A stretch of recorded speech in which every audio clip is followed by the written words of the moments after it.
Hello friend, welcome back to my channel. তো চলে এসেছি নতুন একটা রেসিপি নিয়ে। তো আজকে করে দেখাবো গোলাপ পিঠা। তো আমি কীভাবে করছি ভিডিওটা প্রথম থেকে শেষ পর্যন্ত দেখবেন। তো এখানে আমি 500 গ্রাম ময়দা নিয়েছি, তারপরে দিয়ে দিলাম স্বাদ অনুযায়ী লবণ, আর দিয়েছি একটু বেকিং পাউডার, আর দিলাম সাদা তেল। তো তারপর আমি একটা ডিম নিয়েছি, সেই ডিমটা আমি দিয়ে দিলাম, আর এখন আমি ভালো করে ময়াম দিয়ে নেব। তো ডিমটা দেওয়ার পর দেখেই বুঝতে পারছেন যে অল্প একটু পানি লাগবে। তো তারপর আমি অল্প একটু পানি দিয়ে একটা ডো করে নিয়েছি, আর ডোটা আমি 30 মিনিটের জন্য রেস্টে রেখে দিয়েছি।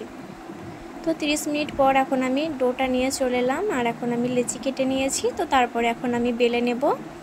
তো চেষ্টা করবেন খুবই বড় করে পাতলা করে বেলে নেওয়ার, আর কর্নফ্লাওয়ার দিয়ে বেলবেন। তো আমি দেখিয়ে দিচ্ছি যে কতটা পাতলা করে বেলেছি। তো এখন আমি উপর দিয়ে কর্নফ্লাওয়ার দিয়ে দিলাম, আর দু সাইডটা আমি চারকোনা পরোটা যেভাবে ভাঁজ দিই সেইভাবে ভাঁজ দিয়ে নেব।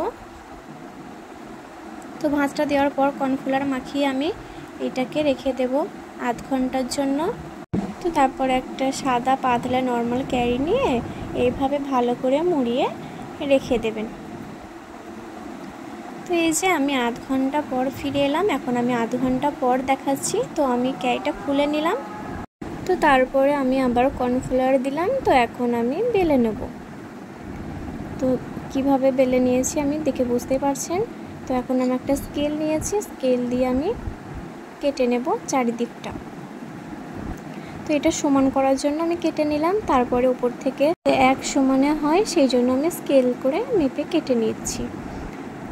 তো আমার চারিদিকটা কেটে নেওয়া হয়ে গেছে। এখন এই চারকোনা হয়েছে। তো আমি তিনটে করে নিয়েছি। এখন আমি চারিদিকটা কেটে নেব, মানে পুরোপুরি কাটবো না, মাঝখানে একটু জয়েন্ট থাকবে, শুধু ধারগুলো একটু কেটে নেব। তো তারপরে খুলে নিয়েছি তিনটেই আমি। তো এখন আমি একটার উপরে আর একটা একটু ক্যারাচিভাবে দিলাম, তারপর আমি আবারও একটা দিয়ে দিলাম। আর এই যে মাঝখানটায় যেটা দিচ্ছি ওটা যখন আমি ডিমটা দিয়েছিলাম ময়দাতে, তখন ডিমের যে সাদা অংশটা সেটা আমি একটু রেখেছিলাম, ওইটাই দিলাম। তো কিভাবে করলাম আপনারা দেখে বুঝতেই পারলেন। তো এখন আমি কড়াইয়ে তেল দিয়ে দিয়েছি, তেল গরম হয়ে গেছে, এখন আমি দিয়ে দিলাম। তো তারপর আমি কিভাবে তেলটা উপর দিয়ে দিচ্ছি আপনারা দেখে বুঝতেই পারছেন, আর কিভাবে গোলাপ ফুলের পাপড়িগুলো ছড়িয়ে গেল সেটাও আপনারা দেখে বুঝতে পারছেন। তো লো ফ্লেমে মুচমুচে করে আমি ভেজে নেব এইভাবে সবগুলোই। তো আমার একটা ভেজে নেওয়া হয়ে গেছে, আমি আর একটা ভেজে দেখিয়ে দিচ্ছি। তো এই যে দেখুন কতটা ফুলে গেছে। তো আমার সবগুলো ভেজে নেওয়া হয়ে গেছে। এখন আমি দিয়ে দেব মাঝখানে যেখানটা হাত দিয়ে গোল করে রেখেছিলাম সেখানটা দিয়ে দিলাম তিল। তো সাদা তিল থাকলে আরও ভালো হয়, সাদা তিল দিতে পারেন। তো তারপর আমি উপর দিয়ে দেব। তারপর আমি চিনির একটা সিরাম করে রেখেছিলাম, সেই সিরামটা আমি উপর দিয়ে দেবো যাতে একটু মিষ্টি মিষ্টি ভাব হয়। তো ভিডিওটা কেমন লাগলো অবশ্যই কমেন্টে জানাবেন, আর যারা নতুন তারা আমার চ্যানেলটিকে ফলো করবেন। ভালো থাকবেন সবাই, আল্লাহ হাফেজ।